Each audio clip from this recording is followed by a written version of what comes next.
I really hate spacers. They're nothing but trouble.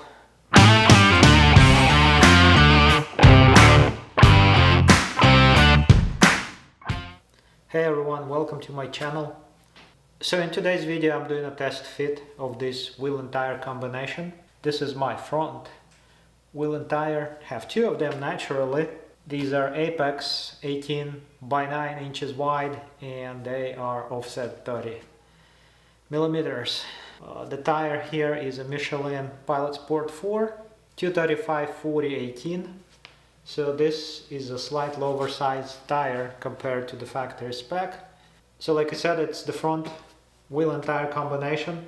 But before I make my mind up with the rear wheels and tires, I wanted to see how this fits in the back. So I don't have any springs or shocks installed in the back of my car at this point, so I can actually use the jack and lift and make the suspension go through all of its travel, really. So I can go to extremes, like now it's the lowest position for the hub for the suspension, and I can use the jack and just lift it up as far as I can, just to see how this will, how this tire will actually be fitting or filling up the fender well.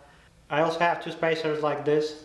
These are 5mm spacers that I used to use on my car in the rear actually. With the 5mm spacer we will get an effective offset of 25mm, and when I stack two of these spacers we will have a 20mm offset. So with the two spacers this will pretty much give you, or actually will give you an idea how an 18 by 9 offset 20 wheel is going to actually fit on the car. And I have an LCI model, so it's slightly different from pre-LCI. Okay, let's get to it. Let's put this on. I'm only going to use 2 bolts to hold it in place. So here's what it looks like with the suspension completely dropped. Now let's use the jack and lift the tire as far as, or the suspension, let it go as far as I guess it makes sense. So I have the wheel and tire up approximately to where it would be when the car is sitting on the ground. Maybe slightly more depending how the suspension is adjusted. So that's what it looks like. We are still within the fender edge, quarter panel edge, and that's the fitment. That's what it looks like. Nothing is actually sticking past the edge. It's all within. At least here on the top, there's a gap I can stick my fingers in. Let's see what happens if the suspension travels up. Well, let's imagine you corner fast and the car leans to this side. Naturally, it goes in more. You can actually lower your car this much. That would be an extreme, but we still have a gap. I can probably, my pinky is almost fitting, right? So that's an unscientific way of measuring the gap, but I would say that's about 10mm gap. So this combination of the wheel and tire will fit just fine, and if you load your car, lower your car, or corner fast, it's not going to rub anywhere. I don't think it makes sense to go any much higher. Let's drop it down and add a 5mm spacer. So now we are going to add a 5mm spacer and effectively create an offset of 25. So this is the 5mm spacer installed, offset 25. We are almost at the edge of the quarter panel, but we are still within. So that's what it looks like. And if you go to the maximum travel of the suspension, the tire is even more inside of the fender well. There's a bit of a gap, not much, but there is a gap. So with the 235/40 tire, you can potentially use an offset 25, 18 by 9 offset 25. There's a small gap, about 5mm to the fender.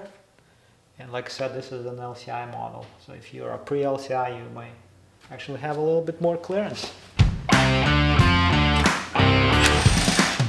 So now let's add another spacer. And well, this is not recommended, or you cannot really use this in real life. This is just for the test. Okay, 10mm spacers offset 20. So now we're approximately where the wheel and tire is going to be when the car is sitting on the ground. You still have a gap. Okay, so this is the fitment. The lip of the tire is exactly flush with the fender, with the quarter panel. And since it's a lip, there's about 5mm gap to the wheel.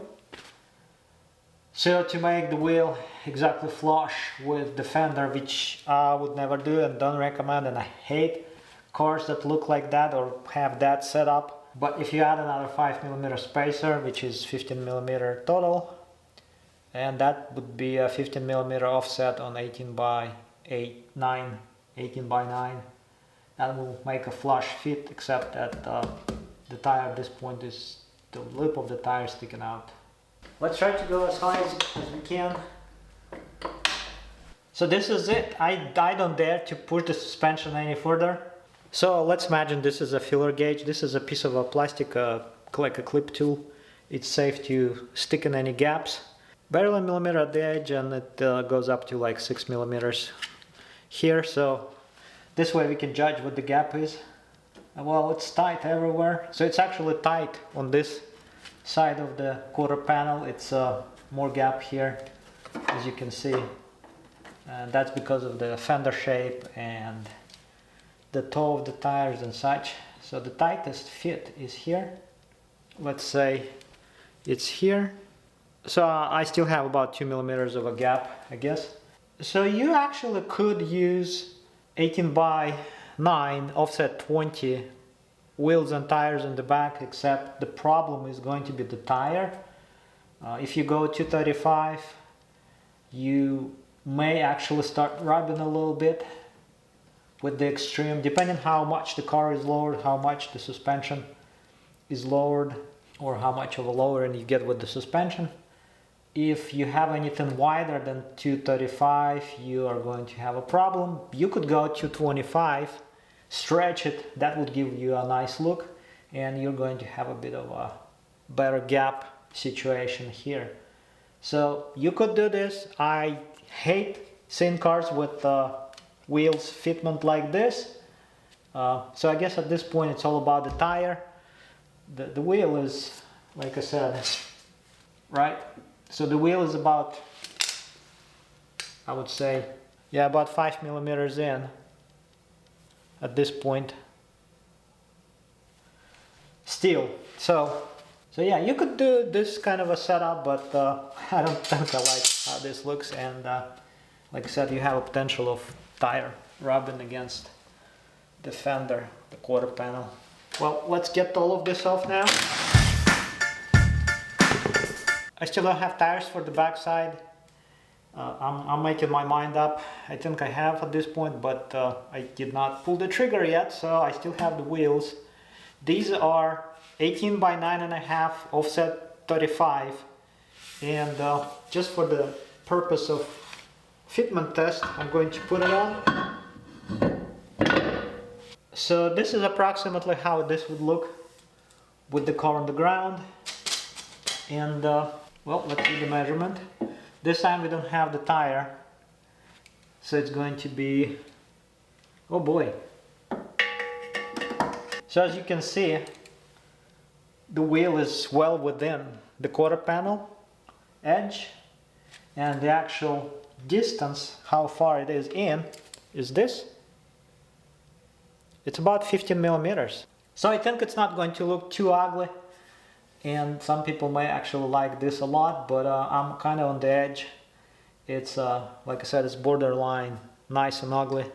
I guess this is the wheel, and as far as the tire goes, so I think my only option at this point is to go to 45/40, and I think that's the size of the tire that I'm going to go with.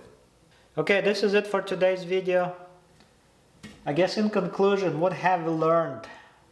We have learned today that you can use an 18 by 9 offset 30 wheel with a 235/40 tire safely. You can even go for an offset 20 or use a 10mm spacer and still be okay with the clearance, not getting any rubbing happening, not recommended, but you could still do it. You cannot use any tire that is wider than that. You can go 225 and have even a better clearance. Also 18 by 9.5 offset 35 is more or less a nice fit. The wheel is still within the quarter panel. It's not poking out too far. It's not actually poking out at all. It's still within 15 millimeters in. That's all that I wanted to learn today, and that's all that I wanted to show you all today. I hope this is some kind of a useful knowledge to somebody. Thanks for watching, and I will see you hopefully in the next video.